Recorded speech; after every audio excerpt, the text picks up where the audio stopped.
Всем привет! Меня зовут Наталья. Добро пожаловать на мой канал. Неделя моды в Милане вскружила нам голову разнообразием трендов. Замысловатых, красочных, ярких. На фоне всей этой пестроты коллекция Tots весна-лето 2025 смотрелась более сдержанно, но как-то по-особому свежо, утонченно, изысканно. Пасмурное пятничное утро в день презентации не испортило общую приятную атмосферу показа. Ведь команда бренда во главе с новым креативным директором устроила удивительное представление.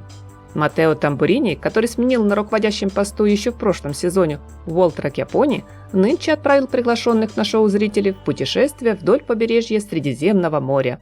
Виртуальное, конечно.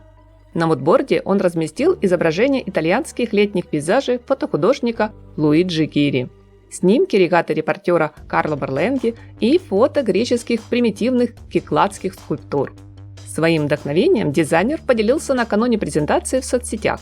Туда он добавил также фотографию из старой редакционной статьи. На ней можно было увидеть элегантное платье в стиле минимализм и подпись «Простота и смелый дизайн все еще могут очаровывать». Эта фраза в значительной степени стала ведущей в творчестве Тамбурини и определила общее настроение новой коллекции, которую мне сложно назвать летней, а вот как стильный гардероб на весну, да, в самую точку. В него вошли свободные брюки с масштабными накладными карманами и удобным шнурком-завязкой на поясе, футболки оверсайз с широкими рукавами и красивой линией плеч, плащи-дождевики и куртки в спортивном стиле с воротником-стойкой. Сюда же добавим скульптурного кроя жакеты, относительно узкие либо ровные с наглаженными стрелками костюмные брюки и обязательно любые вариации одежды из кожи. А таковой в коллекции Tots предостаточно. Сегодня Дом моды постарался продемонстрировать свое искусство в работе с кожей. Аккуратный крой, простые силуэты и много стиля. Это вам не рокерские приблуды, а настоящая роскошь. Никаких новомодных анималистических принтов.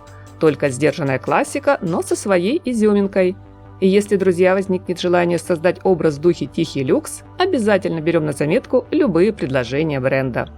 Маттео Тамбурини особое внимание уделяет пластичным формам и динамичным объемам. При дальнейшем просмотре коллекции рекомендую обратить внимание на темно-зеленое платье или на коричневый, либо оттенка топленого молока комплект с юбкой в складку. К удивлению, вещи смотрятся так, словно их шили из струящегося шелка, а не из куда более тяжелой кожи. Расслабленное средиземноморское настроение отражено дизайнером в асимметричных нарядах в полоску, сходную по рисунку с расцветкой шезлонга, полотенца либо пляжной палатки. А еще это костюмы в клетку, которые будто вывернули наизнанку, либо клетчатый принт, словно выгорел в лучах жаркого солнца. Летнюю непринужденную атмосферу поддержали топы-палатки с воротником-халтером, шорты-велосипедки, открытые сандалии на плоском ходу.